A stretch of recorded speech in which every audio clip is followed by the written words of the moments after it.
सदलगा येथे इंडियन गॅसकडून आज गॅस धारकांना पुन्हा सुरळीत गॅस पुरवठा करण्यात आला असून गेल्या 2-3 दिवसांपासून खंडित झालेल्या सेवेचा प्रश्न अखेर मार्गी लागला आहे, ज्यामुळे गॅस धारकांकडून समाधान व्यक्त केले जात आहे।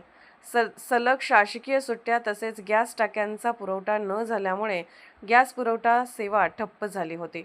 त्यामुळे अनेक नागरिकांना मोठा त्रास सहन करावा लागला होता आणि नागरिकांमधून तीव्र नाराजी व्यक्त होत होती।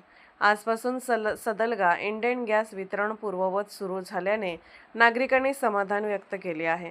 दरम्यान इंडियन गॅस प्रशासनाकडून गॅस वितरणासाठी काही महत्त्वाच्या सूचना देण्यात आल्या आहेत।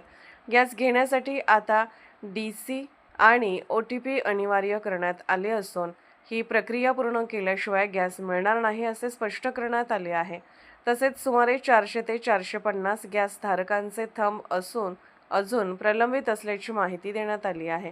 ज्या ग्राहकांनी अद्याप थंब प्रक्रिया पूर्ण केलेली नाही त्यांनी ती तात्काळ पूर्ण करून घ्यावी असे आवाहन गॅस पुरवठा अधिकाऱ्यांनी केले आहे। थंब प्रलंबित असलेल्या धारकांची यादी जवळच्या किल्लेदार कर्नाटक वन केंद्रात किंवा कार्यालयात उपलब्ध करून देण्यात आली आहे।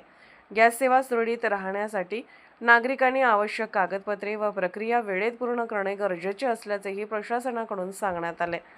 SB न्यूजसाठी बोरगावहून मुख्य संपादक शिवाजी भोरे। राजकीय, सामाजिक, आर्थिक असा सर्व घडामोडींचा आढावा पाहायला विसरू नका SB न्यूज चॅनल आणि नक्कीच सबस्क्राइब करा।